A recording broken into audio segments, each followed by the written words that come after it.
Hi friends, Chantel here with Lovin' Life's Journey DIY. Thank you so much for watching.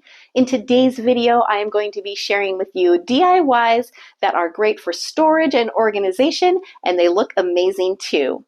After all, just because something is functional doesn't mean it can't look good as well. I have included in this video some of my older projects from older videos because most of you probably have not seen them, and a lot of these projects I think deserve to be revisited. So I hope you enjoy these DIY projects that are functional and beautiful and done on a Dollar Tree budget.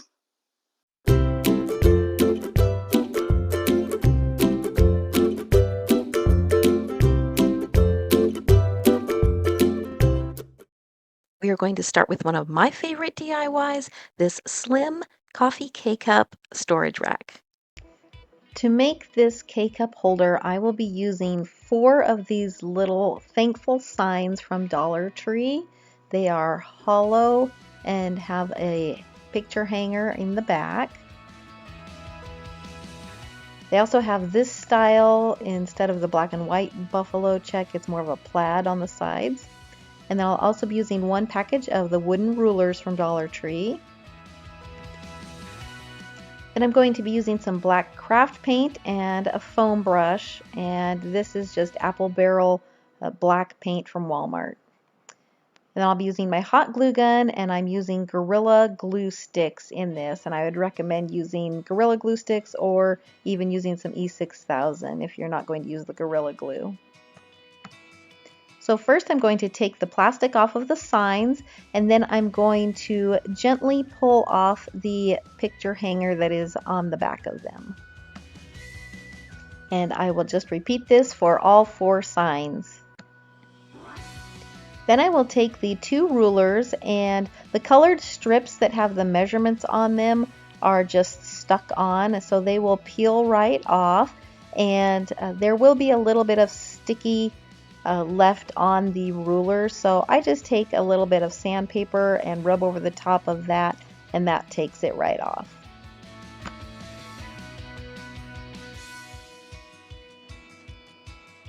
Next I'm going to take my black craft paint, and I will paint the side of the rulers that I removed the measurements from. There is a little bit of a raised part in the center of this side, and so I'm going to be painting that side and then also the edges, but for now I'm going to leave the back side unpainted. Next I'm going to take the signs, and on the back side I'm going to just use my foam brush and take some paint. I'm going to paint the edges all the way around the sign, and then I'm going to paint the insides of the signs as well, and I will do this for all 4 signs.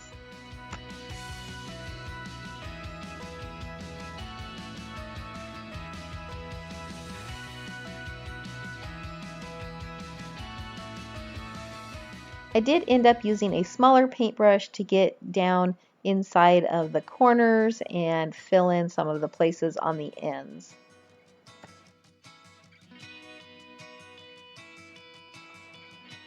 Another way you could do the edges is just to take a black Sharpie marker and color along those edges. If you have a nice new Sharpie marker, it works best.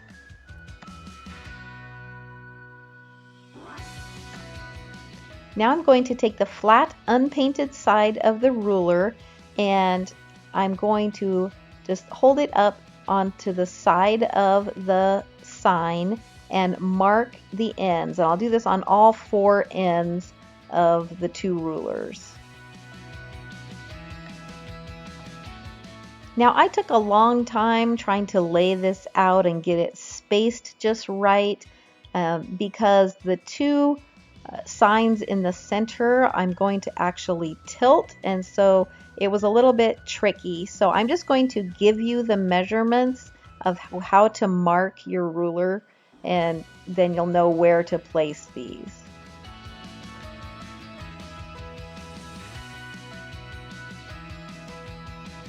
So each end of the ruler is going to be 1 1/4 inches. Then you're going to have a mark that's 4 inches, and 3.5 inches, 2 inches, and then again 1 1/4. And I know that doesn't really make any sense, but it all comes out in the end. Just trust me. There is a method to my madness. So I don't know what happened to the video of me actually gluing these, but I glued the signs on the top and the bottom of the ruler basically, and I put my ruler so that the hole in the ruler is facing up. And then I will glue the other ruler on the other side so that I basically have a box. And you want to make sure that the open sides of your signs are facing up.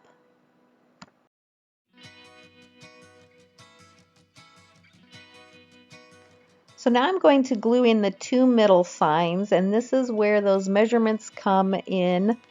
And so at the 2-inch mark, I am going to put the bottom of another sign and put that corner of the sign right on that mark. Now I don't want to put these just flat straight across. I want to tilt them. So I'm going to keep that bottom corner of the sign on that 2-inch mark, and then I'm going to tilt the sign until the opposite top corner is right on the edge, the other edge of the ruler, just as you see here.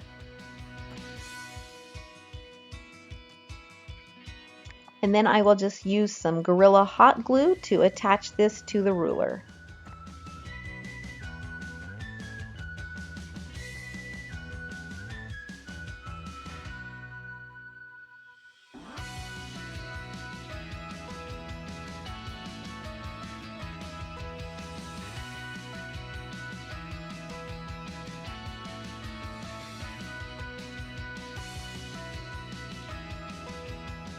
Then I'm going to add the 4th sign.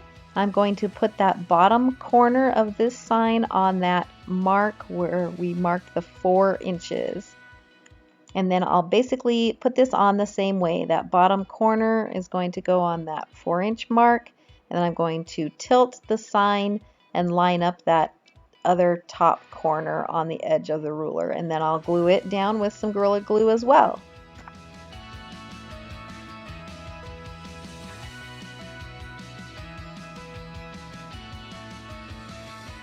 Then I'm going to flip it over and glue the other edges of those 2 center signs, and I'm just using my ruler to make sure I get the one at 2 inches, and then the top one will be at 4 inches.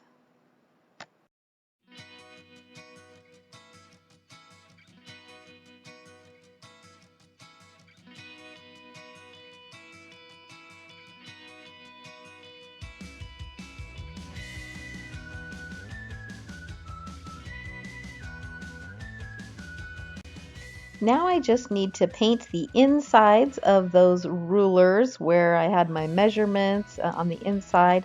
I didn't want to paint them beforehand because then I would not be able to see my measurements well, and also I wanted the glue to adhere really well, so I thought that'd be best to wait and paint it after I glued them.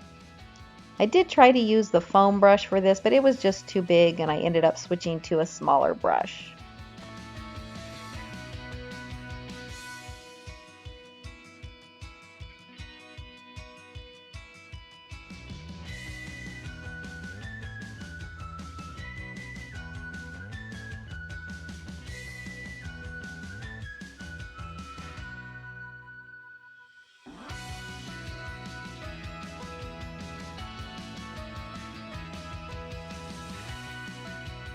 The nice thing about this is if you get any black paint on that buffalo check, it's a smooth surface and you can just wipe it right off. It'll just rub off with your fingers or a damp cloth. For my last step, I did decide to go back over the outsides of the rulers and then touch up some of the inside of the boxes or those signs just to give it a nice good coverage. And I did paint inside of the hole on the ruler just to help disguise that a little bit. So here it is, and I love how it looks. The black and white buffalo check is real farmhouse looking, and it holds 24 K-cups perfectly. And I love it right next to the Keurig machine, how it's just so compact and right up against the wall. It's perfect. It's exactly what I wanted. And it only costs $5 to make. You can't beat that. For this next project, I will be using all Dollar Tree supplies. I will be using one of the wall shelves, some round wood beads, as well as some square wood beads, and also some cotton twine that I picked up a while back at Dollar Tree as well. This shelf was pretty smooth, but it did have a few splinters around the holes, so I just went over it real quick with some sandpaper. And I'm going to be using 8 of the round wood beads and 12 of the square wood beads. For this project, I am going to be leaving the shelf as well as the round beads, just the natural finish. I'm not going to paint them or anything, but the square wood beads I am going to paint. So I'm going to put those in a little Ziploc baggie, and I'm going to add a little bit of black chalk paint as well as a little bit of water. I think this is the easiest and cleanest way to paint wood beads, and so I'm just putting a little bit of paint in the bag, and then I'll add a little bit of water, zip that bag closed, and then just kind of squish them all around until all of the beads are covered with the paint. Then I'll just empty those out onto a paper towel, and I usually use a paintbrush to kind of go over them anywhere where there's any blobs of paint or a lack of paint. I just kind of spread it around and even it out a little bit, and then I let them dry. This is just so quick and easy, and it keeps your fingers clean, and so I think this is just a great hack for painting wood beads. While my beads are drying, I'm going to be making 4 of these tassels using the cotton twine. And to do this, I'm going to cut a couple pieces of twine that are about 5 or 6 inches long. And then I am going to wrap the twine around my fingers 15 times. You'll see how I'm doing that here. And then I will put one of those shorter pieces that I cut through the top of the loop of those that I just wrapped around my fingers and tie them off. Just tie a knot to hold them together. Then I'm going to take the other short piece of twine and tie it down from the top of my little tassel about 3/4 of an inch or so maybe. Just making sure that all 4 of the tassels that I make are the same size and match, and then I'm going to tie that off. Then I'll just use my scissors to cut through all those loops on the bottom and then trim it all up at the bottom so that it's fairly even and the same length as my other tassels.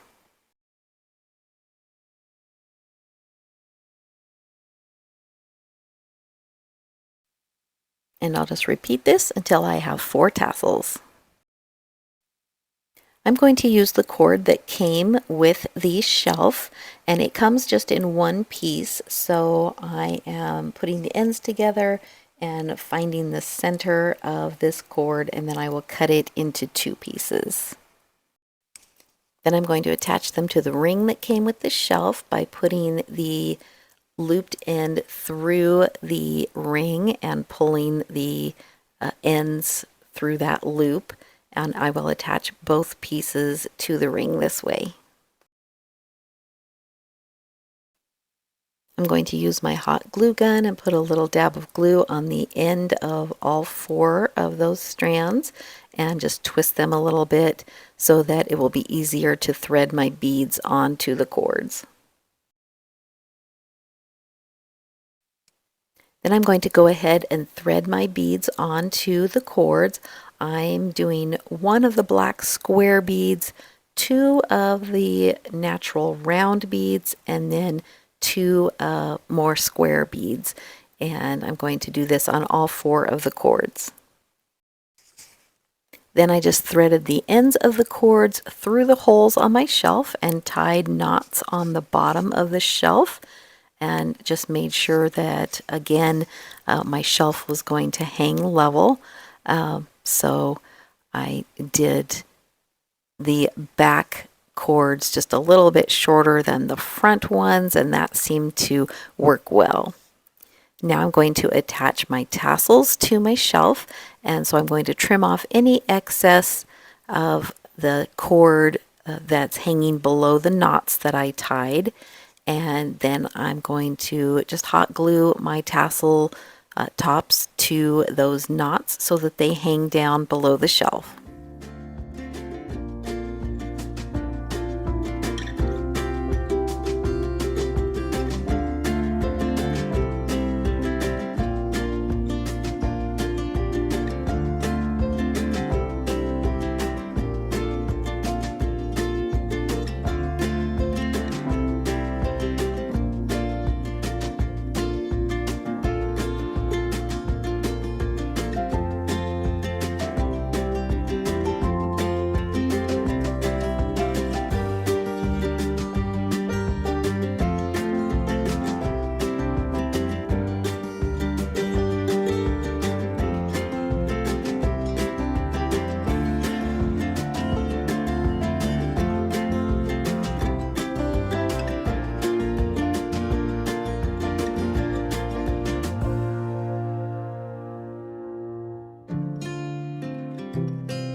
For this project, I will be using a cooling rack from the baking section at Dollar Tree, one of the wall shelves. This again is the approximately 13 by 5 size.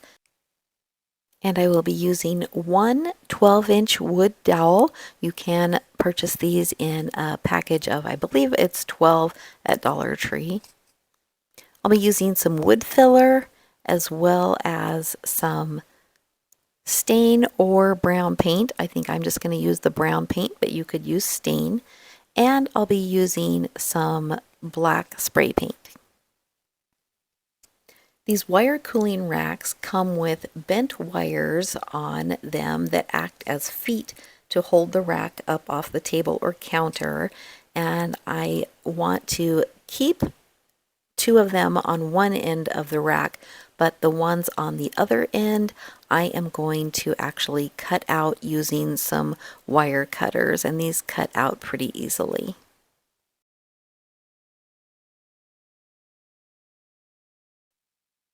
Next, I'm going to use my shelf to help me bend up the end that I just cut those wires out of.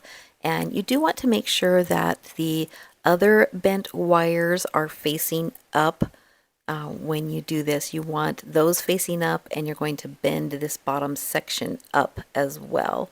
And so I'm just using the shelf as a guide to help me bend the wire. It is a little hard to get started, but once you get it started, it bends fairly easily. And so here you see I have it at a 90-degree angle. This is going to be used as a support for my shelf. Now I'm going to go give my cooling rack a couple of coats of that black spray paint. And while that's drying, I am going to use my wood filler to fill the holes on the shelf. I'm filling the holes on both sides, and then once that filler has dried, I will sand it off so it's nice and smooth, and I'll do this on both sides. And then it's ready for a coat of stain or paint.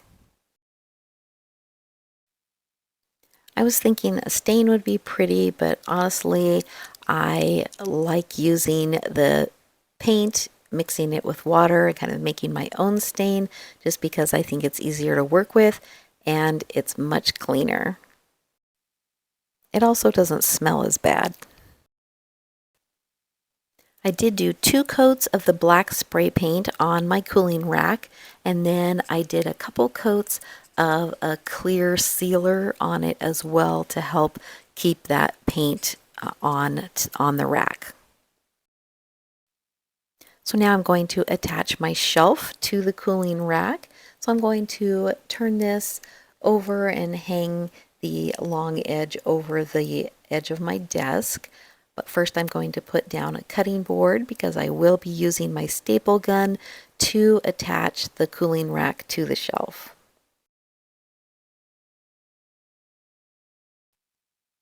I'm going to measure and make sure I have that rack centered on the shelf, just making sure that I have the same amount of the shelf hanging over on each side.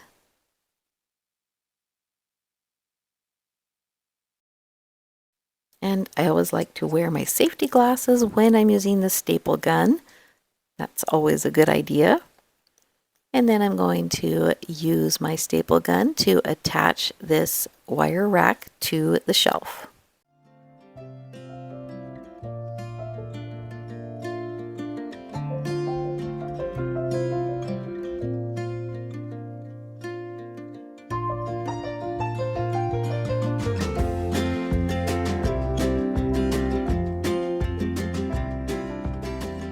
Now I'm going to take my 12-inch dowel and I am going to slide it in where those other bent wires are at the top of the cooling rack, and this is going to make a little hanging rod.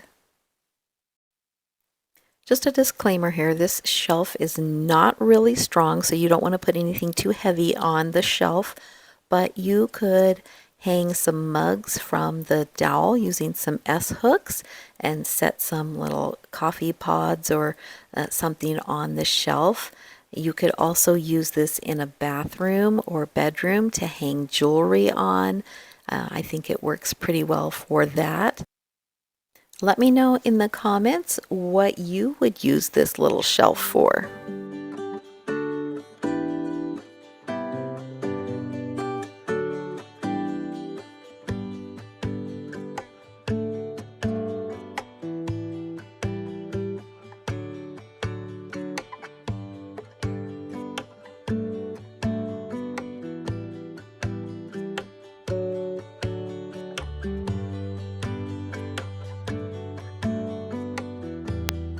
Next, I'm going to show you how to make this triple hanging shelf that can be used as decor, or it can be used to organize things like makeup, hair accessories, or even office supplies. For this project, I will be using 3 of these wall shelves from Dollar Tree. These are approximately 13 by 5 inches. I will also be using 16 feet of this macrame cord that I picked up at Dollar Tree. You could also use something like this braided cotton cord from Ace Hardware. I will be using several small pieces of jute twine as well as some brown craft paint, and you will need some hooks to hang your shelves with. I have these that I'm planning to use. These are just some coat hooks that I picked up at Walmart. I'm going to start by sanding off any rough edges or splinters on all of my shelves. Then I'm going to take a little bit of water and I'm going to add just a little bit of my brown craft paint to that water. Basically, I'm making my own stain. I prefer to do this instead of using an actual stain. I just think it's easier to work with and it's a lot easier to clean up. So I'm going for a pretty light colored stain here. So I'm just doing a few tests to see if I like the color, and I did add a little bit more paint to my water, and once I got kind of the look that I want, I'm going to go ahead and paint all of my shelves. One thing I really like about this technique is I think it's very easy to control how dark you get your stain on your wood because you can go over it several times to darken it, and it's just really easy to control. And because I'm impatient and because it is pretty wet since my paint is very watered down, I am using my heat tool to dry this in between coats. And I love using my heat tool for crafting for drying paint and stain and things like that. So I will leave that linked if you are interested. All of my favorite crafting tools are linked in the description box below. So here's what my shelves look like after one coat of my stain. So I did want them a little bit darker, so I'm going over them with a second coat. So I figured out all of the measurements and drew out a diagram and just kind of scratched it out on a pad. I am going to leave a link in the description box to a much neater diagram with all of the measurements for you so that you can download that or print it and have that to reference. Because this project is a little bit more complicated and I did have to refer to my diagram several times, so I'm sure that you'll want to have that as well. So I will be using 16 feet of this cotton twine, and I am going to cut one piece that is 72 inches long, another piece that is 48 inches long, one piece that is 28 inches long, and two pieces that are 24 inches long. And those will be listed on that diagram that you can download. I'm going to start with my 72-inch long piece, and I am going to put the two ends together and fold it in half to find the center. Then I am going to measure 1 inch from the folded center point and put a little bit of hot glue just to form a loop.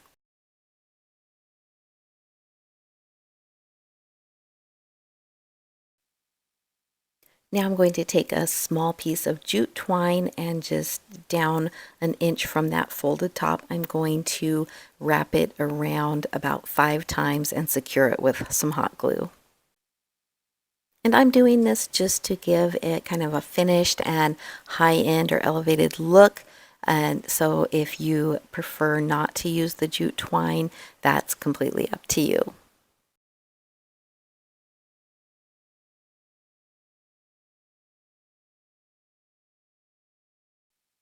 And I did repeat this process for both the 48-inch piece and the 28-inch piece. So basically the 3 longer pieces will all be folded in half and the jute twine wrapped around the top.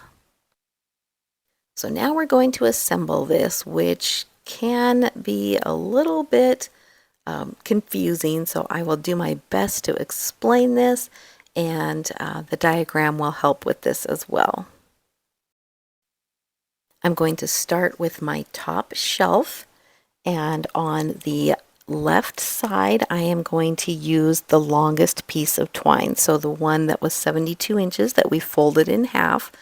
I'm going to be using that, and I did put a little bit of hot glue on the ends of the piece of twine and kind of twisted them just to help me get them through the holes of the shelves a little bit easier. So I'm just putting the twine through the holes at this point. I'm not tying any knots or securing it in any way. So I will have that longest piece on the left hand side, and then on the right hand side I'm going to be putting the 28-inch piece. So folded in half, it would be 14 inches. So that is the one that I'm going to be threading through those right hand side holes. And I'm just using a stylus to kind of make sure my holes are cleaned out of any splinters or anything, so that it's easier to get the twine through. And then again, I'm putting the hot glue on the ends of the twine to help thread it through as well. So to figure out where to tie the knots for my cord, I'm going to hold the cord up so that the back piece is straight up and down, and it should be 12 inches from the top of the shelf to the top of the cord. And I'm going to tie a knot on the bottom of the shelf to hold the cord in place. Now, I used a Sharpie marker on the bottom side of my shelf to mark the twine where I had figured out what length I thought it should be, and that way when I tied my knot I could see where that mark was on the cord, and that should line up at the bottom of the shelf. And I know this is a little bit confusing, but it will kind of make sense as you're doing it. And so the main thing here is to remember that the cord that is on the back of your shelf, which will be up against the wall, needs to be straight up and down. And so the cord that is going to the front hole of your shelf is actually going to be a little bit longer. So you can see it's more of at an angle, whereas the back cord is more straight up and down. And like I said, it will kind of make sense as you put it together, but you have to do it this way so that your shelf will be level. Then I'm going to repeat the same thing on the left-hand side of my shelf. Now the cords are longer on this, so I want the cords that are on top of the shelf obviously to be the same length on both sides so that it hangs level. So I'm going to just repeat what I just did on the right hand side and tie my knots, but the only difference is I will have some long cords hanging down at the bottom of my shelf on the left hand side.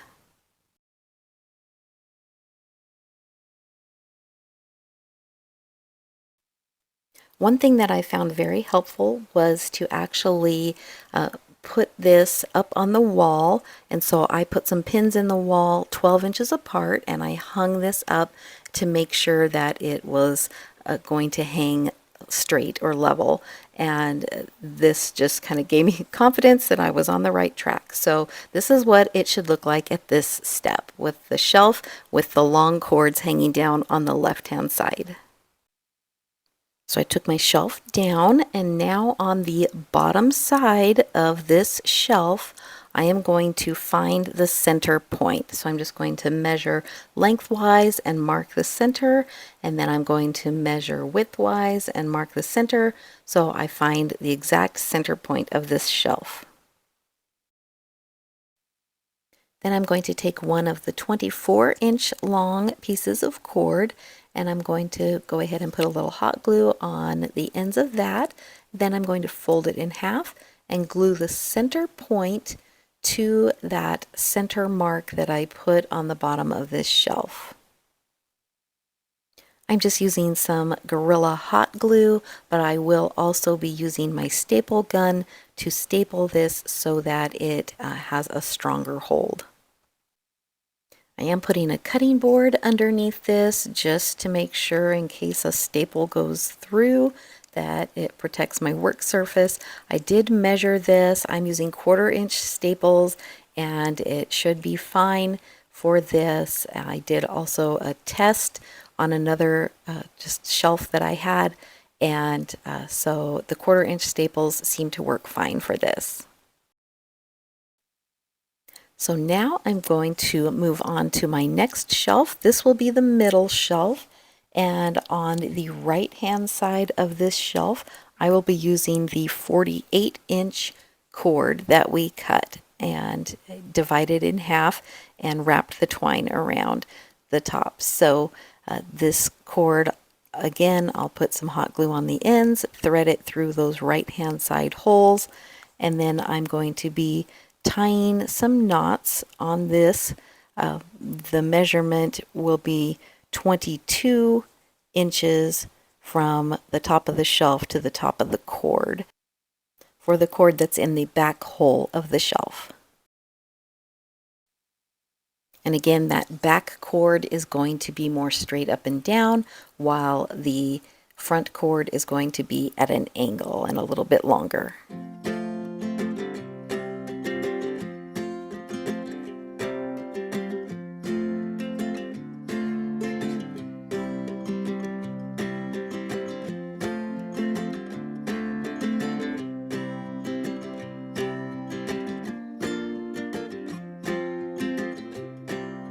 So here's where it gets a little bit tricky. The left side of that middle shelf is going to be attached to the cord that we stapled to the bottom of the top shelf. So now I'm going to thread the ends of those into the holes on the left side of that middle shelf. The space between these two shelves should be 10 inches, and the tough part with this is keeping them upright while you're trying to measure, but it should be 10 inches in between the shelves. So when you get that situated, then you can tie the knots on the bottom of that middle shelf on those cords on the left side. And again, I hung my shelf up to make sure that it was looking good and everything was still straight and level. And when you hang this, the hook at the top on the far right is 6 inches from the center hook.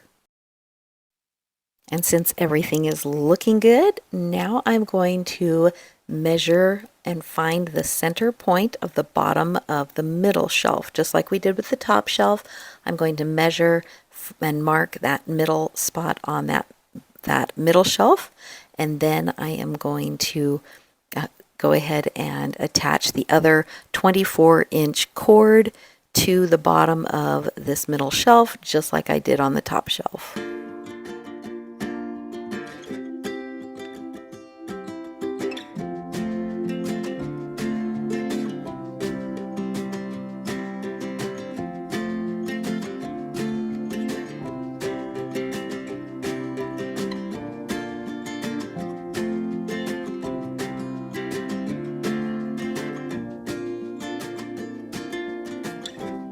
This cord is going to be what I use to attach my bottom shelf with on the right hand side.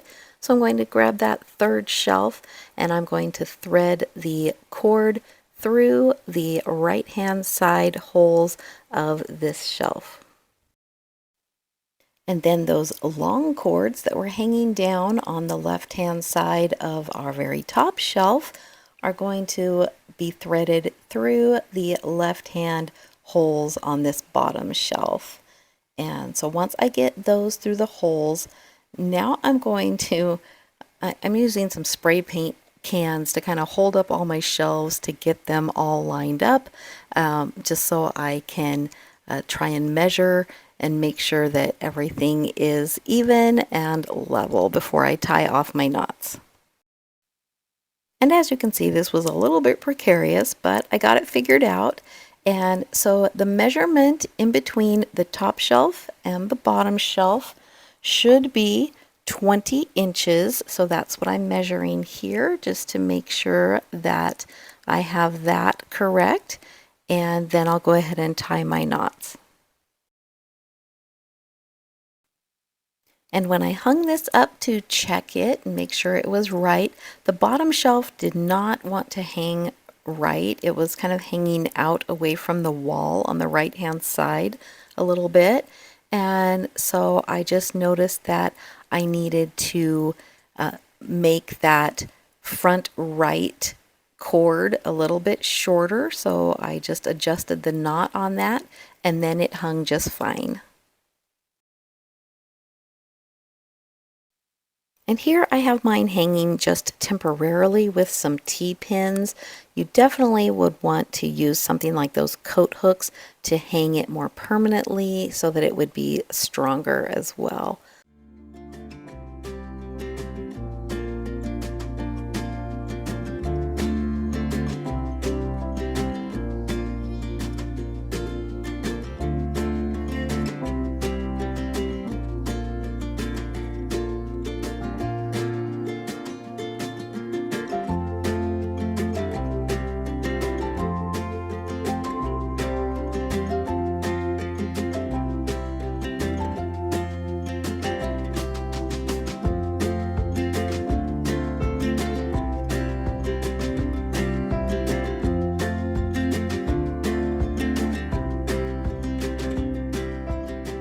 This project I will be using this planter from Dollar Tree and this trivet I also found at Dollar Tree, as well as some nautical rope and some ivory chalk paint.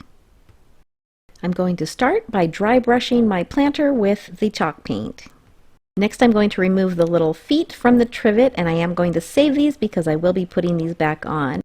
And I'm going to turn the planter upside down on the back of the trivet and trace around it so I know what the size is. And I'm going to use E6000 and glue those little feet back on so they are right up against the edge of the planter. I sealed the planter and then I cut a piece of rope, tied a knot in each end, and I'm gluing it onto the top of the trivet using some E6000 and hot glue. And now I have a really cute storage container with a lid that's perfect for keeping my garden gloves and my clippers in. For this next project, we're going to be making this 3-tiered hanging basket that is super functional. So my inspiration piece is this 3-tier hanging basket wall rack from Wayfair. It's on sale for $74, regularly $104. Mine is going to be a bit smaller, but a whole lot cheaper. I'm going to use these 3-wire baskets from Dollar Tree. And I'll be using 2 of these 5-gallon paint stir sticks. I picked this 3-pack up at Walmart for $1.47. I'll also be using these little clip-on chalkboards from Dollar Tree, as well as this little wooden home word that I found in the Crafter's Square aisle at Dollar Tree. And to assemble this, I'm going to be using my Stanley staple gun.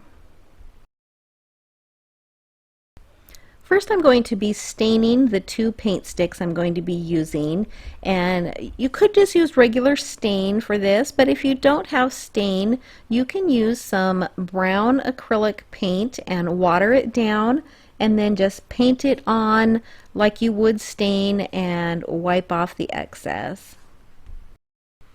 And the more you water it down, the lighter it will be. And just remember, you can keep building and making it darker, but it's harder to make it lighter.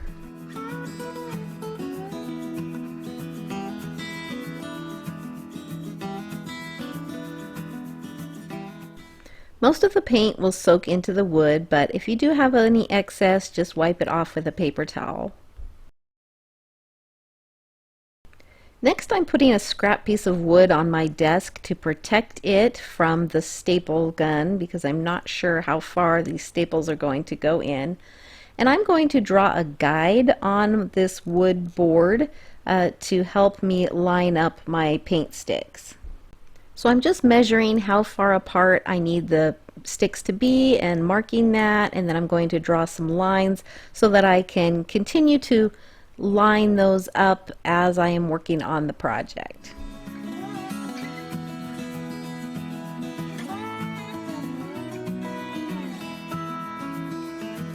Once I have my guidelines, I'm going to lay my paint sticks down and then place my basket. The first one is going to go right at the very bottom, and then I'm going to use my staple gun to attach that top rim of the basket to the paint sticks. Then I'm going to paint the staples black so that they blend in with the baskets better. I figured out I wanted about 3 inches between each of the baskets, and so I'm measuring so that I have 3 inches between the top of one basket to the bottom of the next. I found it helpful to place a heavy object on the top of those paint sticks just to help hold them in place while I was stapling the baskets down. And if you've seen very many of my DIY videos, you know I use this Sherlock Holmes book a lot because it is a really heavy book.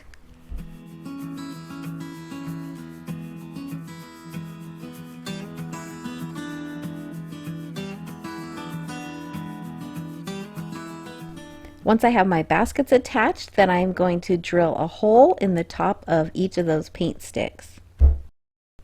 And then I'm going to take some jute twine and thread that through to make a hanger to hang this up. Another option would be to put some picture hangers on the back of this or use command strips to hang it up.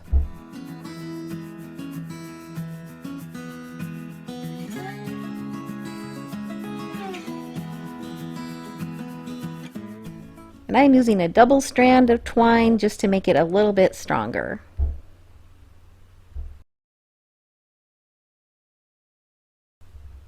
The inspiration piece did not have any embellishments or anything on it, And I thought it was kind of plain, and when I saw this little wooden home word at Dollar Tree, I thought that would be really cute to add to the top of this. And at first I thought about leaving it the natural color, but then I decided I wanted to add a little pop of color. So I am going to use this Cascade Color Folk Art acrylic paint and paint the home sign. And I am being careful just to paint the very front of this because the sides of this are kind of a stained finish already, and I really like that. I think it gives it a little bit more depth and a three-dimensional look, so I am just painting the top of this word.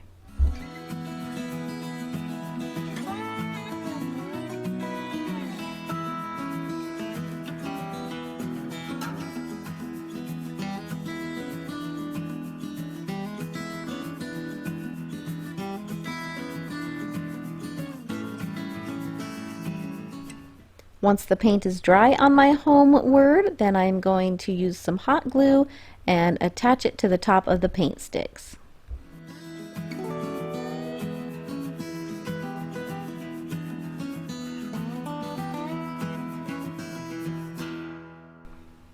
And I think it's really cute the way it is, but just for an added touch, I am going to take these little clip-on chalkboard tags from Dollar Tree and add them to the front of the baskets.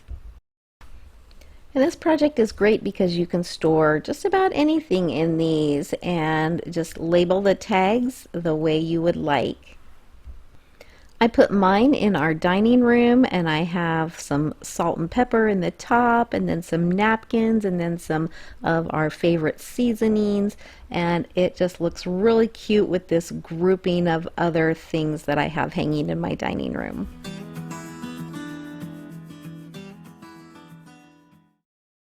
Next, we're going to make some jar organizers that are great for storing items in the kitchen or in the bathroom. I will be using 5 of these paint stir sticks from Walmart. These are the larger ones, the 5-gallon stir sticks. They come in a 3-pack, so I need 2 packs, and I'll be using 5 sticks. And I'm going to be using 3 of these wide mouth quart canning jars. I'm going to be making a tray to set my jars in, so I'm going to be using 3 of the stir sticks for the bottom of the tray, and I'm going to line these up and then set my jars on top to figure out how long I need to make these stir sticks and where I need to cut them off. For the canning jars, 12 inches is perfect, but if you have some other jars around the house, you can use those. Just use what you have and measure with those. I will be using my miter box and saw to cut these paint sticks, and I will put the link to this in the description box below. It is just such a handy tool to have around the house for these craft projects. And I'm going to cut all 5 sticks at 12 inches because I need 3 for the bottom and then 2 for the long sides of the tray. Then I'm taking my sanding block and just sanding off a few of those little splinters from where I cut the sticks. I'm going to use some of this weld bond glue. You can use wood glue or E6000 to glue these 3 pieces together for the bottom of the tray. And once I have them glued together, I'm going to place something heavy on top and let those dry.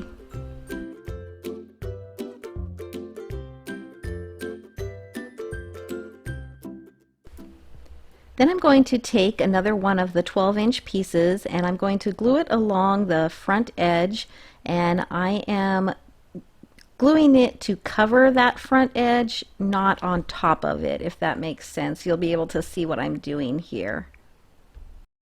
And I did add a little bit of hot glue in just a couple of places just to hold that on while that other glue dries.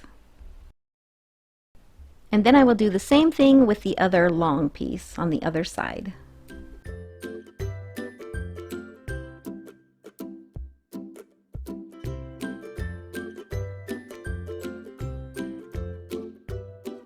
I'm going to use the ends of 2 of the stir sticks that we cut, and I am going to use those for the sides of the tray. So I'm just measuring how long I need those, and then I will cut those off using my miter box as well. Then I will just take those pieces and glue them to the ends of my tray.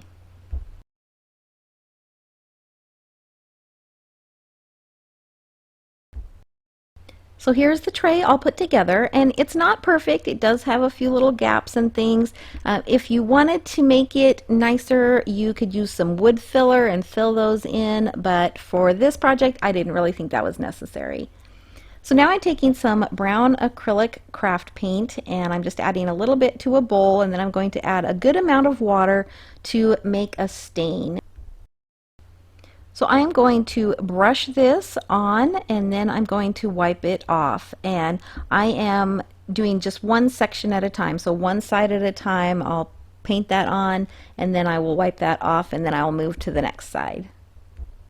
So if you're not able to get the paint stir sticks or the canning jars, you could use cardboard or foam board and paint it for your tray, or you could use jars that you have around the house in place of the canning jars.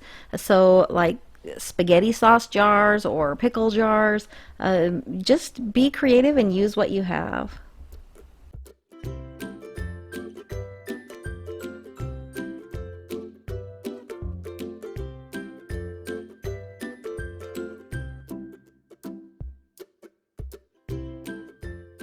Next I'm going to paint my jars, and I found if I put spray paint on the glass jar first, then that really helped my chalk paint to stick to the jar.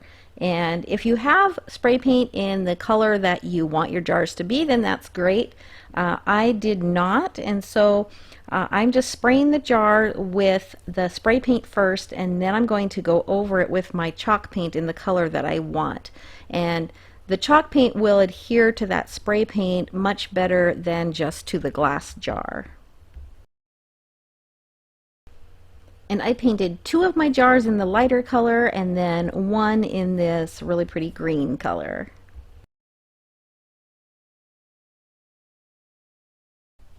Once I had my jars painted so they had a good coverage of paint and it was completely dry, I sprayed them with this matte clear sealer to help that paint stay on. Then I'm going to take some jute twine and just wrap it around the top of each jar about 4 or 5 times and then tie a knot.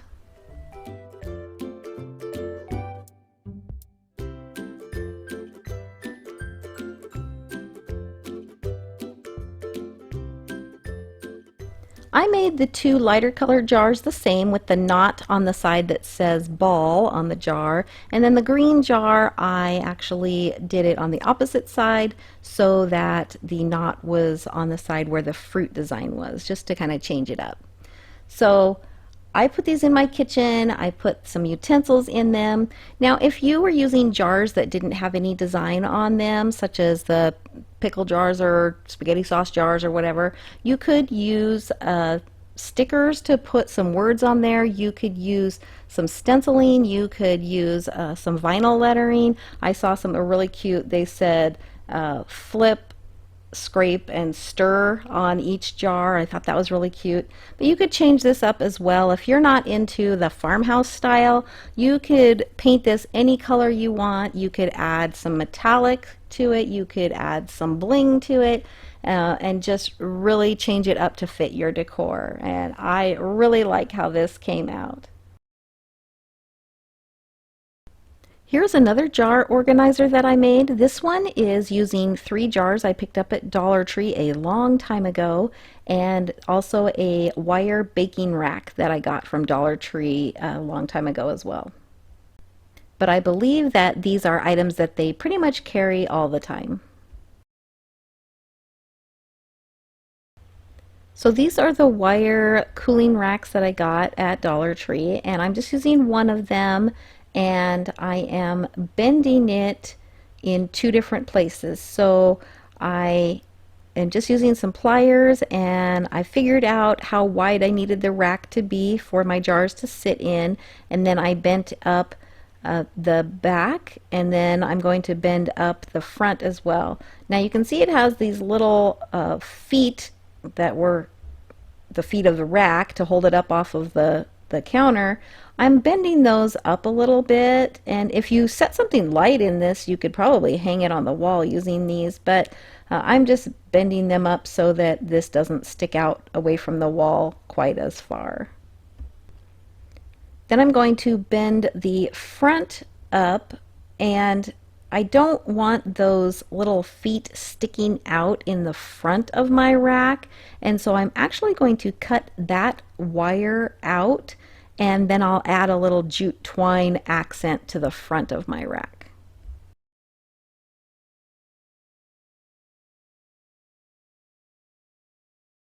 Then I just spray painted my rack with some brown spray paint that I had, and then I added these jute twine accents just by wrapping the twine around it, and I think it made it look real cute.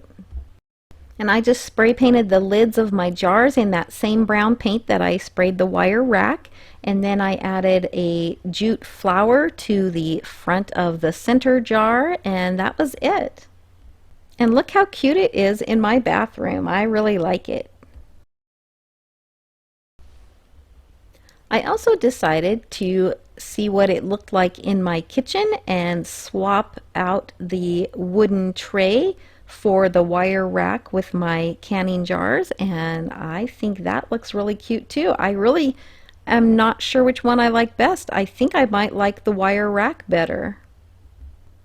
Let me know in the comments below which one you like best, and let me know what you might use an organizer like this for. I think it would also be really cute as a centerpiece to put flowers in. And if I decide to go with the wire rack for my canning jars, I can always use the little wooden tray on my dresser to throw my keys and my sunglasses in. There are so many uses for these projects. And they were so inexpensive to make.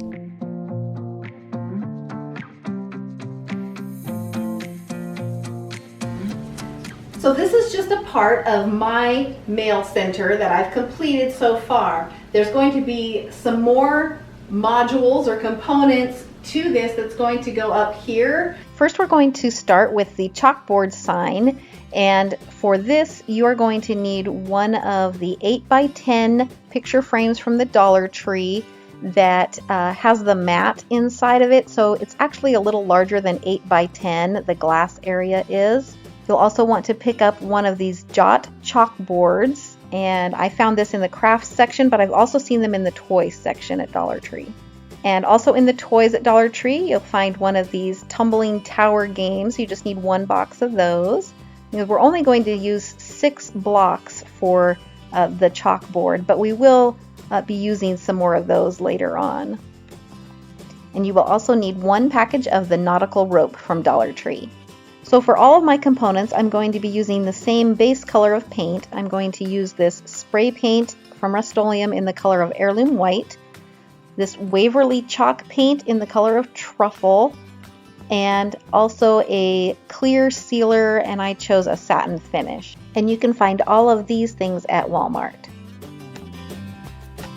So first we're going to glue together our tumbling tower blocks to make the chalk holder, and I'm just gluing 3 blocks together end to end. I'm using wood glue just because I have it on hand. You can use like a tacky glue or Gorilla hot glue, but just make 2 rows of 3 blocks and glued together end to end.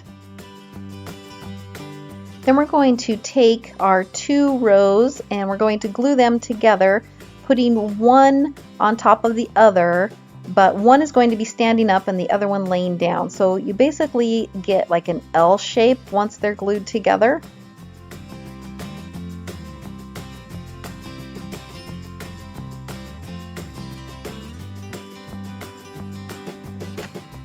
Once your blocks have dried completely, then it's time to paint both pieces. So I'm just going to use some spray paint and spray paint the picture frame and the blocks. And this will take several coats. You can use any type of paint that you want on this. I chose this Heirloom White color because it was the perfect color that I was looking for. I did find that spray paint worked better than trying to brush on chalk paint onto the glass and the picture frame. I did try that and I just didn't like it. It was very splotchy looking, and so the spray paint just gives a really nice coverage.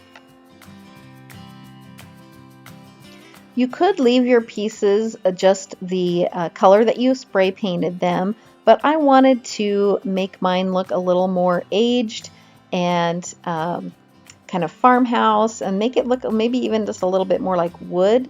So I took my chalk paint in that truffle brown color, and it's just because just what I had on hand, so that's what I used. But you could use any darker color paint. It could be black or a dark gray or a brown, and I'm just dry brushing a little bit on around the edges of the frame, and then I'll also put it in the center of the frame, and just lightly with very little paint on the brush, so that you get just a little bit of the paint coming off in just a few places. And usually the paint will come off in the raised places, like on the corners or the edges, and that just gives it that worn look. And so just play around with it. You know, if you are not comfortable with it, then practice on something first. But you know, if you mess up, you can always spray paint it again and start over.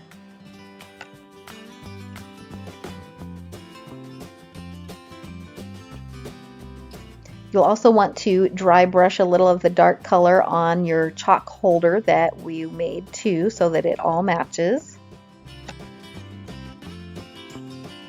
When your paint is dry, then just go ahead and spray both your pieces with a coat of your clear sealer. So now we're going to glue the chalkboard onto the picture frame, and I just used some E6000 and also some hot glue to help adhere that, and I wanted it to stick really well, so that's why I'm using the E6000. But because it takes a while for that to dry, I'm just going to go ahead and put a little hot glue on that as well, and that will adhere it immediately to the picture frame so that I can continue working on my project and I don't have to wait for the glue to dry.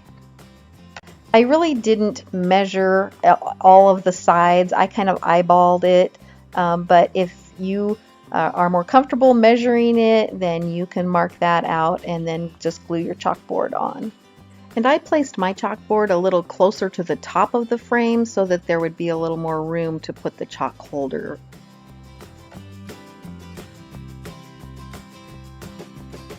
When you're pressing your chalkboard down, just remember not to press too hard because you are pressing on the glass in the picture frame. Then the next step is to add the chalk holder, and we're just going to glue that along the bottom of the frame and kind of center it underneath the chalkboard, and make sure you glue it so that the little lip is facing up so that that keeps the chalk from rolling off. And again, I'm just going to use some E6000 as well as a little bit of hot glue to put this on.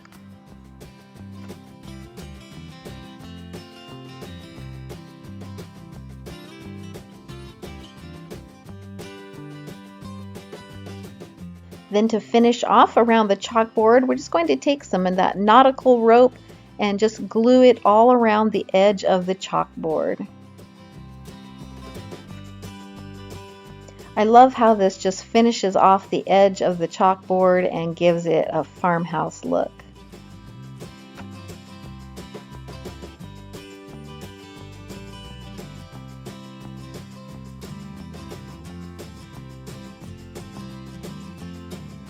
And that's all there is to the chalkboard component. I think it's just so cute, and you can just get some white chalk, or you could pick up some of those chalk pens, but it just makes a really cute addition to the mail centerer.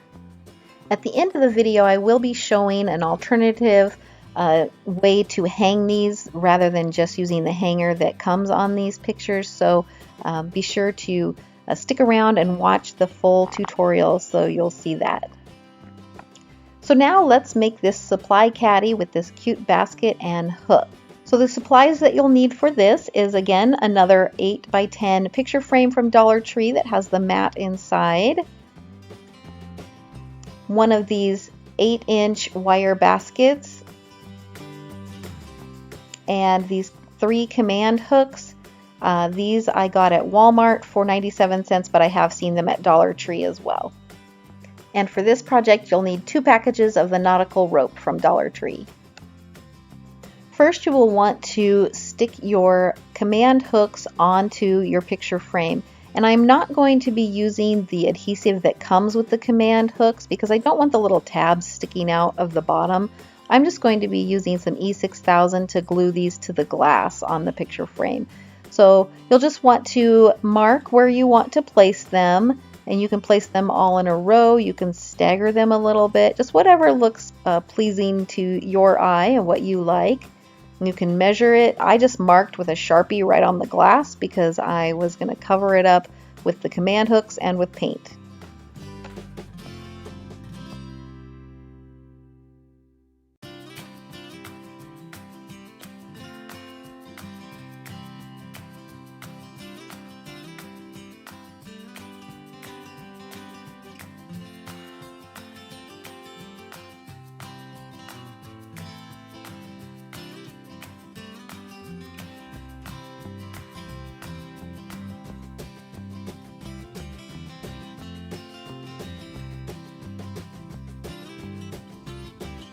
So I set my picture frame with the hooks on it aside to let the glue dry, and now I'm going to take some pieces of the Nautical rope, and I measured around and I'm using about a 28-inch piece of Nautical rope, and I'm just going to weave it in and out of the basket so that I can make this look more like an actual woven basket than the wire basket.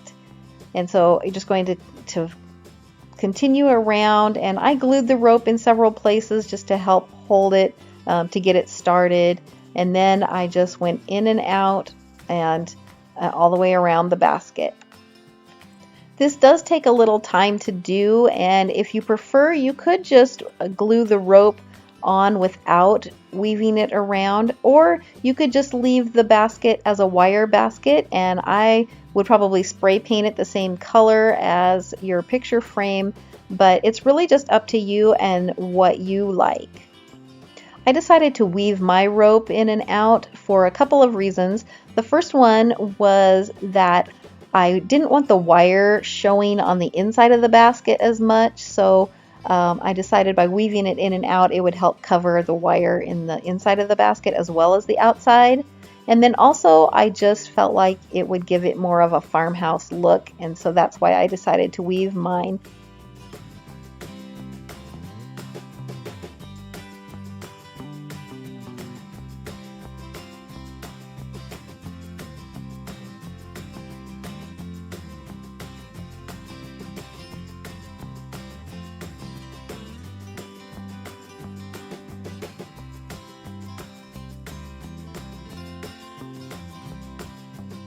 When you finish with one row, then you're just going to take another piece of rope about 28 inches long, and I just glued it in the same corner where I started originally, and then alternating going behind the wires that the previous one went in front of.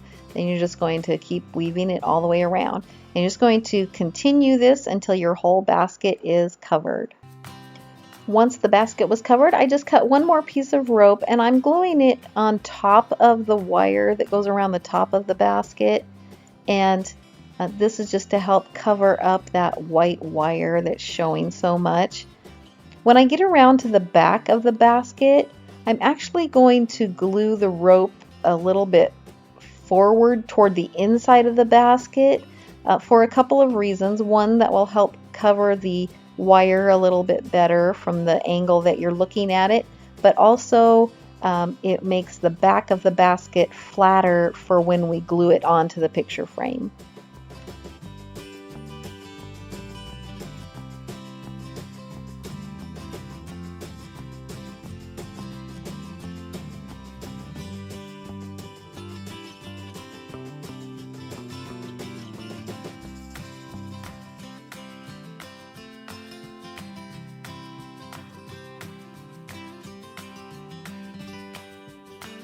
Now, I decided that I didn't really like the wire in the bottom of the basket, and so I decided just to take a piece of cardboard and cut a piece of cardboard the size of the bottom of the basket and put that in the bottom, and that will help keep things from falling through the basket, and it just helps make it look more finished.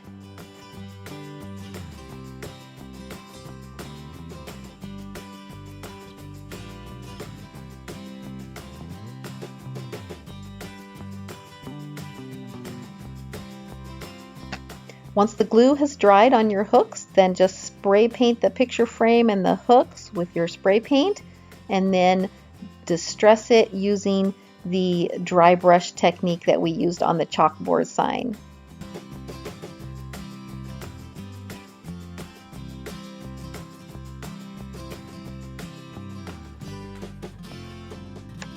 Again, once your paint is dry, just give it a good coat of the clear sealer and then let that dry as well.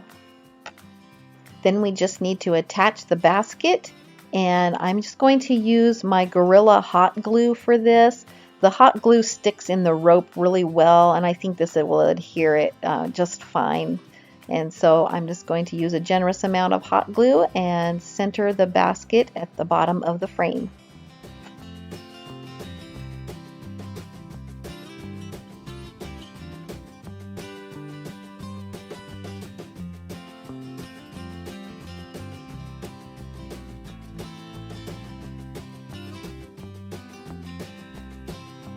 And it's off camera a little bit, but here is the finished basket supply caddy, and I really like it as well.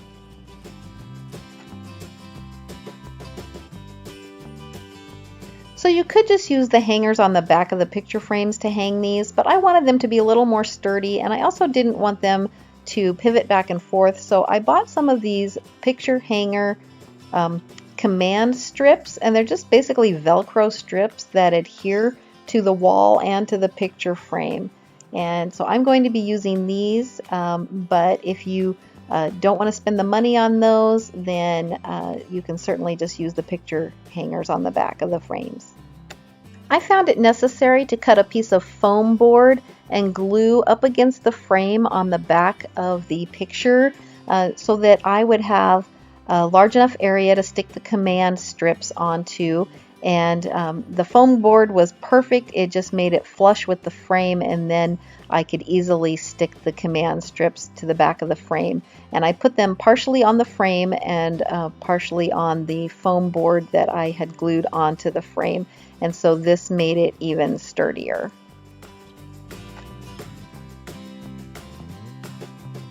Then to hang them up, you just pull the backing off of the command strips and you just stick them to the wall. For me, I used a level and drew a line where I wanted to put mine, both a vertical and horizontal line, and then I'm just following that. And it was really easy to stick them up, and the command strips hold plenty of weight. So I think it's a great way to put those up. To make the mail pockets, you will need one 8x10 picture frame for each component that you want to be mail pockets, and I used the 8x10 frames that have the mat inside of them so that they're actually a little bit larger. You'll need one sheet of the foam core board from Dollar Tree and one package of the decorative nautical rope. I wanted to label my mail pockets, so I picked up these miniature chalkboards at Target. They were 3 in a package for $3. I'm sure you could find something similar at any of your craft stores.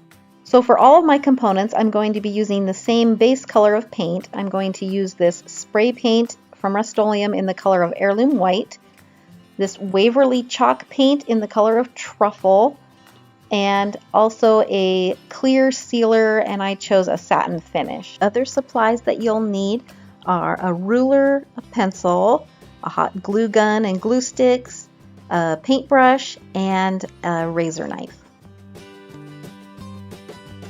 The first step is to cut out the foam board pieces for the mail pockets.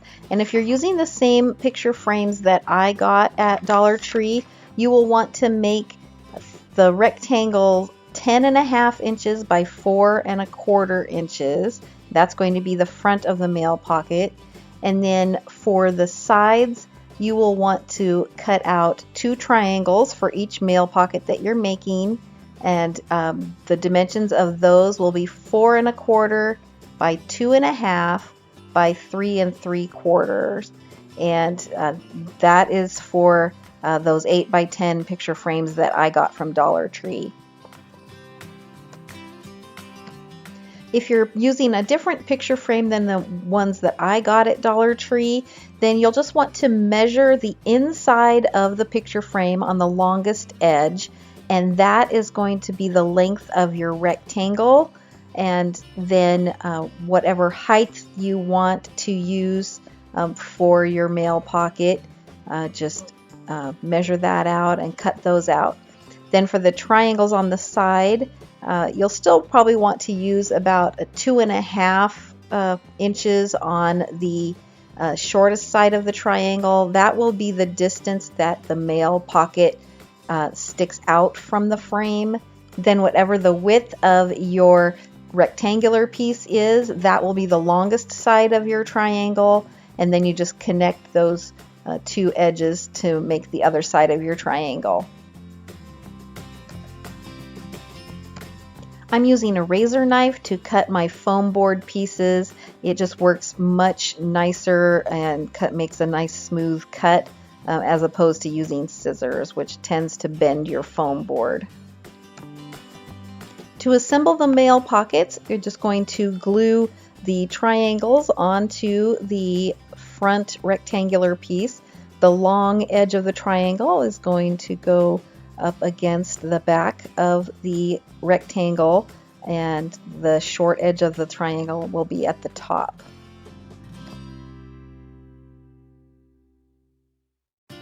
I'm just using my hot glue gun with Gorilla Glue sticks on this to assemble the mail pockets. I felt like it was the best type of glue to use for this, and I just made sure to wipe off any excess glue that was squeezing out there so that it'll be nice and neat, because these will show when the mail pocket is finished.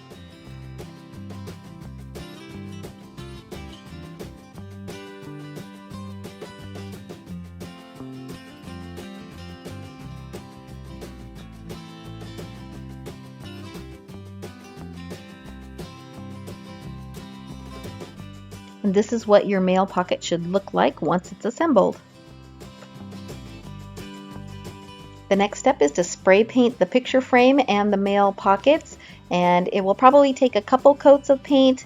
I sprayed both the inside and the outside of the mail pocket too. And because I dry brushed some darker paint on my first pieces, I want to do the same with these so that everything looks uniform and the same. And if you are not familiar with dry brushing, it's just to make it look a little more farmhouse and distressed and give it just a little more dimension. And so that's why I do the dry brushing.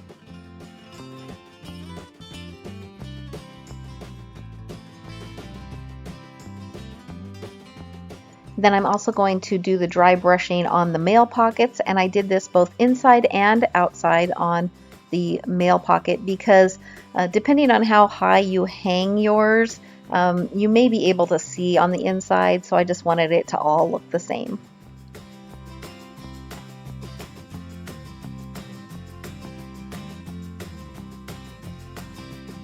Then after my dry brushing is all done, I'm just going to take and spray all my pieces with a coat of the clear satin finish.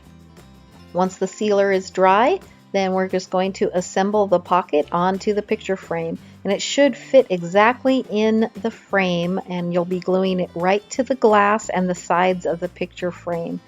And this will just make it really sturdy. And I'm using, again, the Gorilla Hot Glue, which I think holds much better than just regular hot glue. You can pick that up at Walmart, but it just makes a nice sturdy bond for the mail pocket. Then I'm going to take some Nautical rope and just glue that along the top edge of the mail pocket just to finish it off and give it a nice farmhouse touch.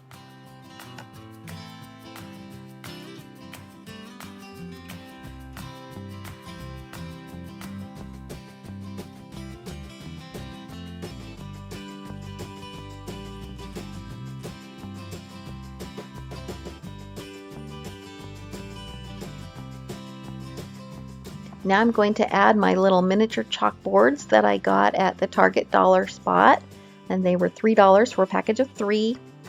I'm not going to be using the twine hanger to hang the sign, but I don't want the holes in the sign to show, so I just cut the twine and then I'm threading it back through the hole in the opposite direction, add a little glue so that I have the little knots on the front, and that will just add a little extra accent to the chalkboard and also make it so the chalkboard will glue flat against the mail pocket.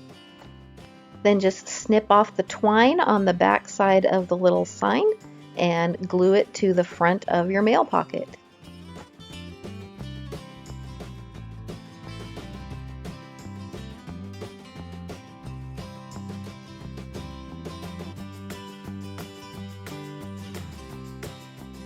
When assembling a double mail pocket component, you'll want to just add the mail pocket to the bottom like we did on the first one, and then just position the second pocket about halfway between, centered between the mail pocket on the bottom and the top of the frame.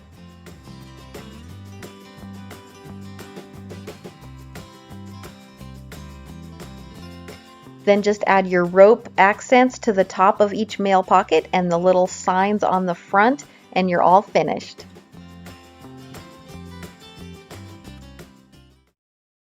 And just like I did before, I'm going to add those Velcro command strips to the back top corners of these components as well.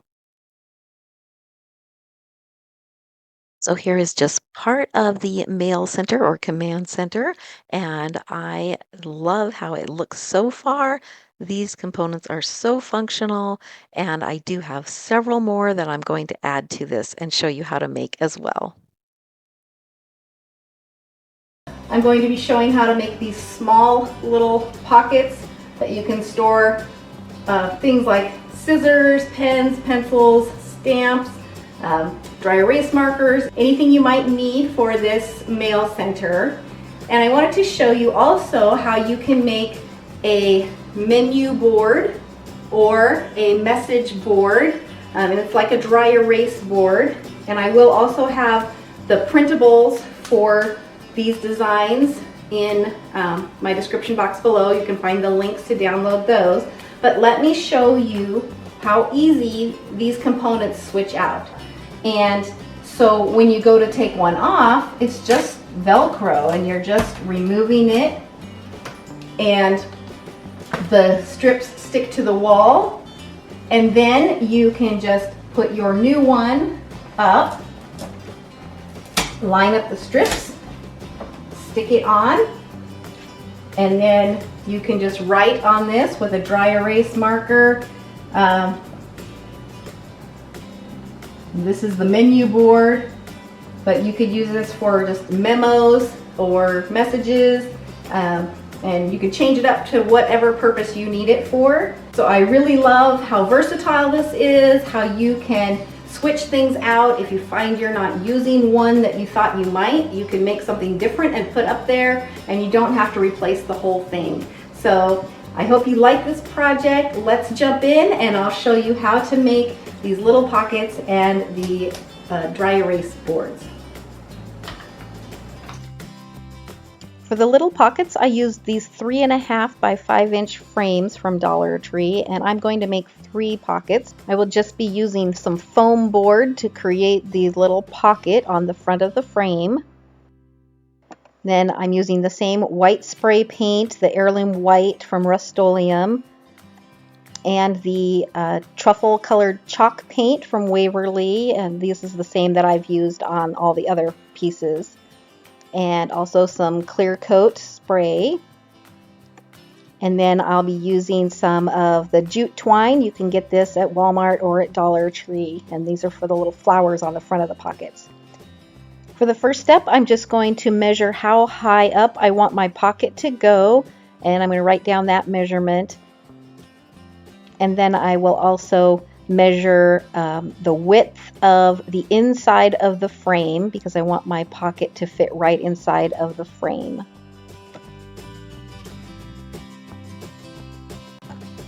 Once I have my measurements, then I'm going to cut a strip of the foam board as wide as the inside of the frame, and then I'm just going to cut all of my pieces for the front and the sides and the bottom of the pockets out of this one strip.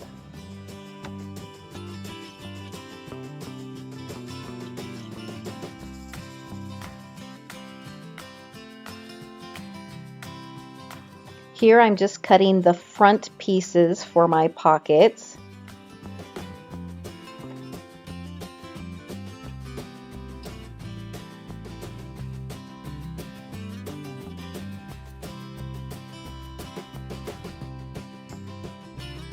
Then I'm going to cut some narrower pieces that are going to be the same height as the front, but they're only going to be about an inch or so wide, and that's how far the pocket is going to stick out from the frame. So I'm cutting two side pieces, and then I'm cutting an extra piece that I'm going to make the bottom of the pocket.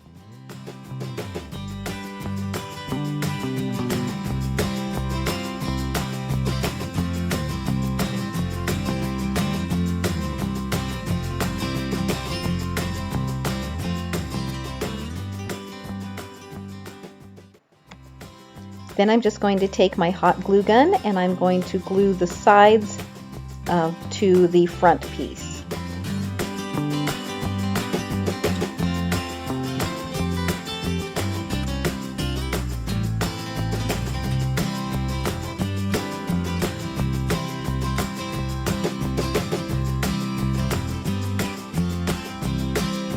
The third piece I cut is going to be too big, so I trimmed it down to fit inside, and so I had to trim it both lengthwise and widthwise so that it would fit perfectly inside on the bottom of the pocket.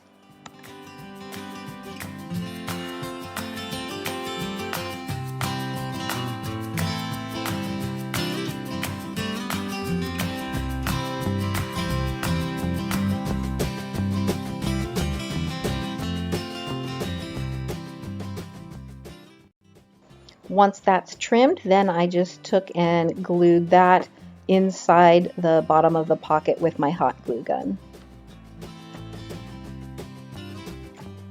Then I just repeated these steps and made two other pockets so that I had one for each frame.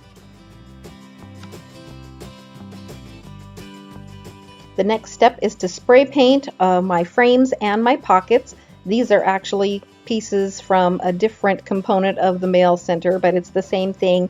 I sprayed it with several coats of the Heirloom White Rust-Oleum spray paint.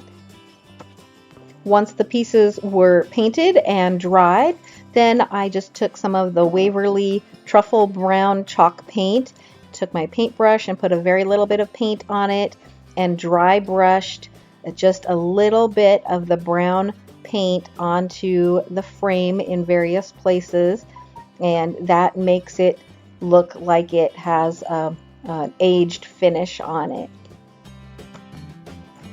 If you get a little bit too much paint in an area, once it's dry, you can just take a little bit of sandpaper and sand just a little bit off, and it will look just fine and blend right in. And then I also take a little bit of the brown paint and just put a few strokes across the glass part to make it look aged as well.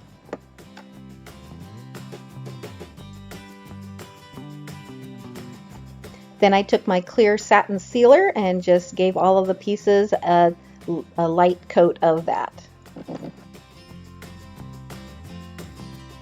Assembling these is really easy. You're just going to place the pocket on top of the glass and it should fit right inside the frame.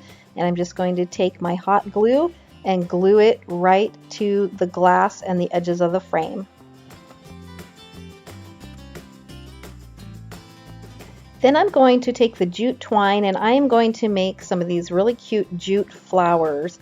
I learned these from Kelly Barlow on Kelly Barlow Creations, and I will put a link to her channel below in the description box. If you haven't watched her videos, you should check her channel out. She has some really creative ideas. But you're just going to make 3 bundles of twine by wrapping them around your fingers several times. I think I went around 4 times for each bundle, and then just take another piece of twine and tie it. And then you take your 3 bundles and glue them on top of each other, offsetting them so that once they're glued together, it looks like a flower. And you could glue a button or other embellishment in the center of this. A lot of times I do, but this time I decided to keep it simple and I just left them plain. Then I'm just taking one of the flowers and gluing one to the front of each pocket. And that's all there is to making these little pockets for storing pens and pencils and stamps and things. And I did not use anything different than the hangers that were already on these picture frames to hang them up. However, they do want to swing a little bit and not hang straight all the time, so I might add some sticky tack or a command strip to it. Next, I'm going to show you how to make these dry erase menu or message boards.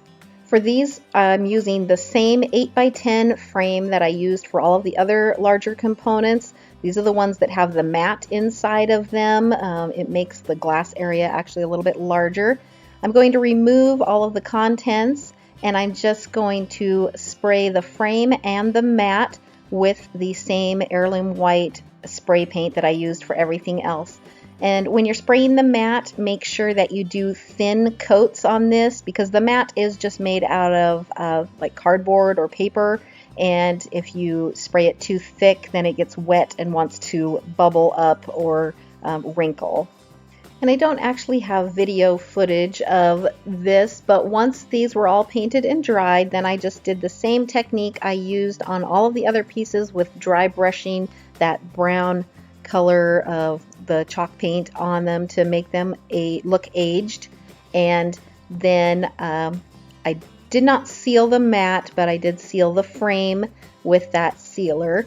And then I just assembled it just like you would a regular picture, and that way with the glass on top, you're able to write on it just like you can a whiteboard, and it just wipes right off. The last step is to add your command Velcro strips to the back so that it's all ready to hang up.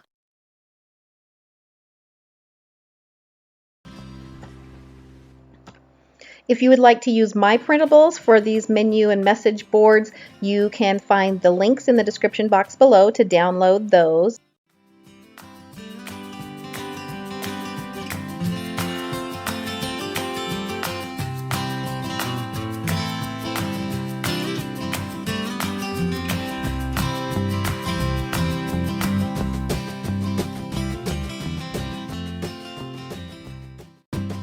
And I just got the little dry erase markers from Dollar Tree that have the eraser right on the end, and those are in my little pocket that I made, and they're just right there, easy to use, and the eraser is right there as well.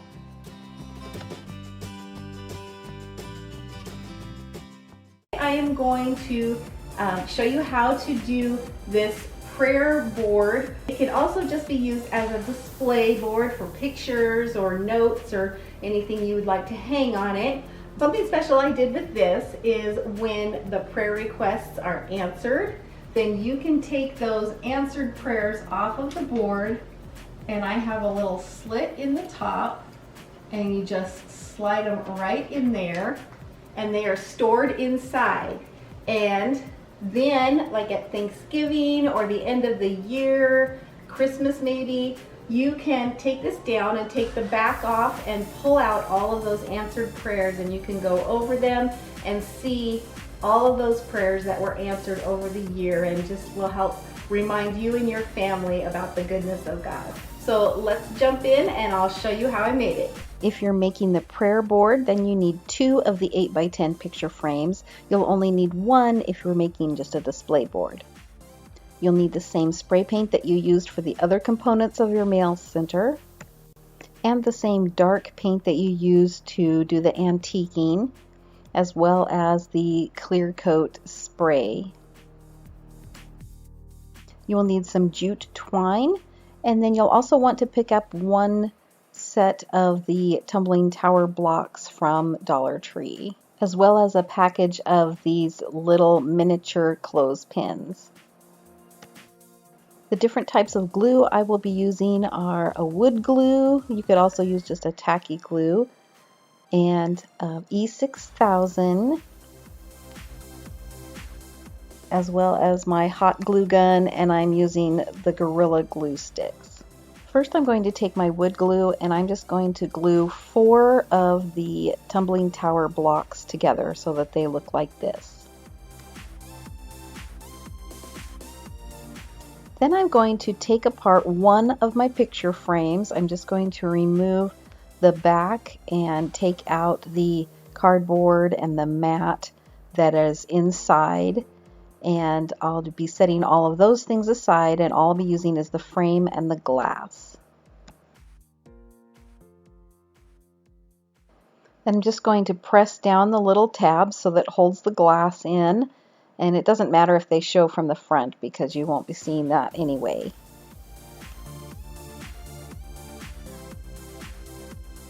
Then I'm going to take my glue gun and I'm just going to add a little bit of hot glue in the corners, on the edges, just to secure that glass a little bit more.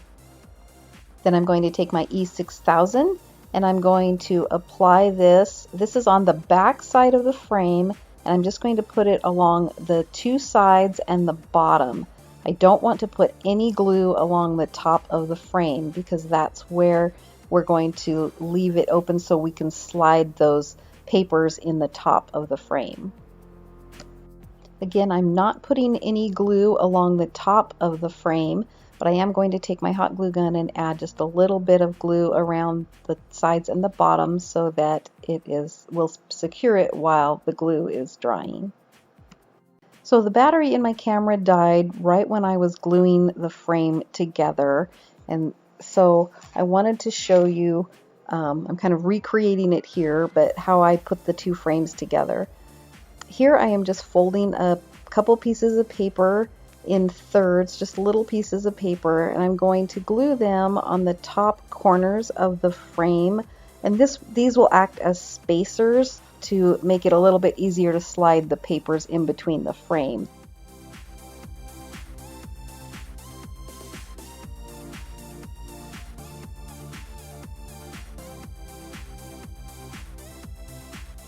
Then I'm going to take my other frame and I'm just going to turn it upside down and glue it to the other frame that we just put the glue on, just the sides and the bottom.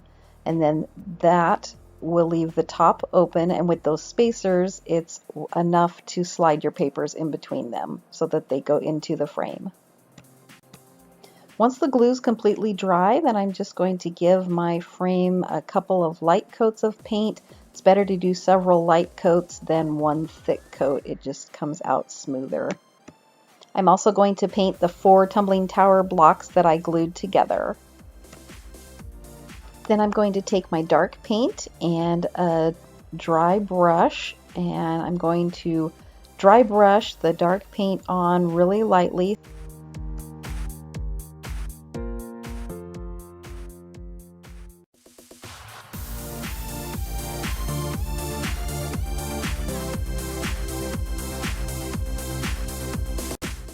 If you get some places that are too dark or you don't like the way they look, you can just take some sandpaper and just lightly sand it, and it will lighten up the color or remove it. Just don't do it too much and remove your white paint.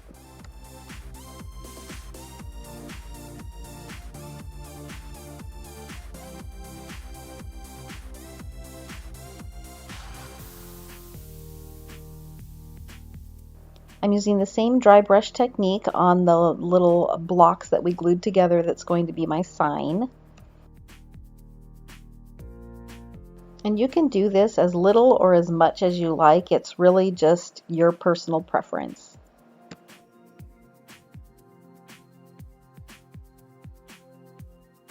Then I just got on Word on my computer and I printed out several different fonts of the word pray because that's what I want my little sign to say. And I wasn't sure which one I liked, so I thought I'd just try several different ones. So I'm just cutting them out and I'm going to lay them on the sign and and just decide which one I like the best.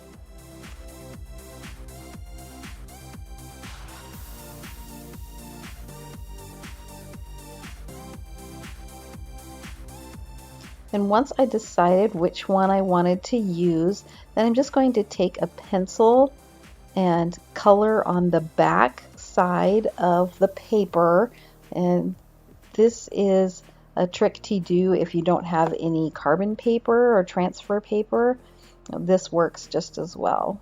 Once you have the back colored, then just place it on your block, and then I'm just going to trace over the letters, and then that pencil lead will transfer to the wood block so that I have a pattern to follow to paint my letters on the block. Then I'm just going to use some apple barrel paint from Walmart, like 50 cents. You can also use just like a paint marker to do this, but I have the black paint, so I'm just going to go ahead and paint my word on my block.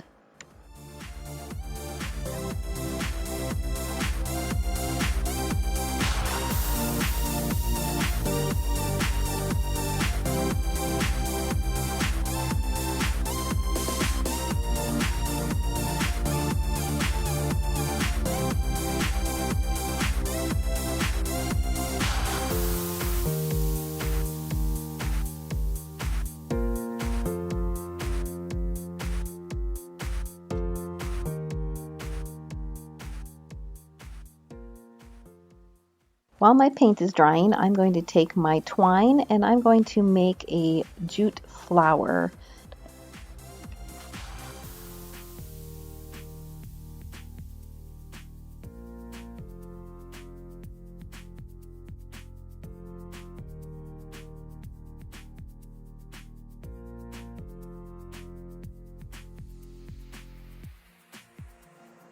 Then I'm going to take and glue my bundles one on top of another and just offset them a little bit, and then glue the third one offset also so that it just makes a cute little flower.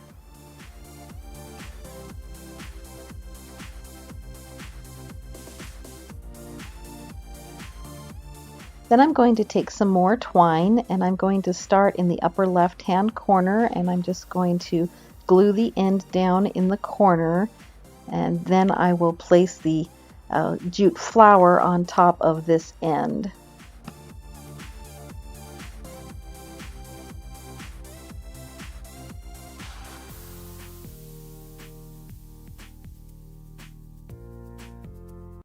Then I'm going to stretch my twine over to the other side about the third of the way down and just put a little bit of glue kind of on the inside edge of the frame and secure that twine. Then I'm just going to zigzag it across so that it goes about 2/3 of the way down on the other side, and then down to the bottom right corner.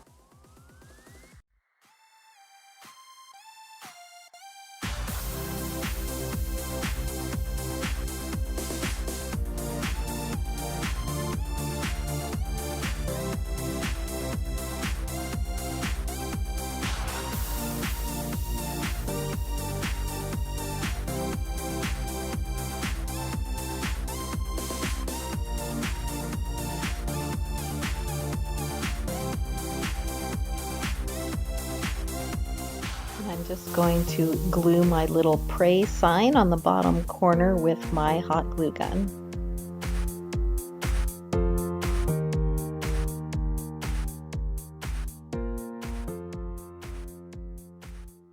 Then I'm going to take about 12 of these little itty bitty clothespins that I got at Dollar Tree in a package of 50, and I'm going to just put a little dab of hot glue on there and glue them to the twine.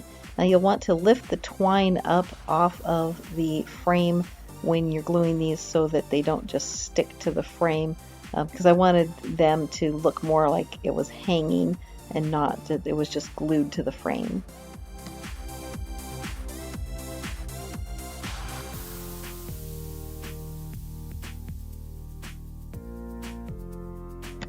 So here it is all finished, and I just love how it looks. If you want to make it just a display board, and you don't need to make it so you can slide things in between two frames, then you don't need to use two frames. You can just use one picture frame and spray paint it and then put the twine and clothespins on it, and you can make a little sign that says anything that you want to for it.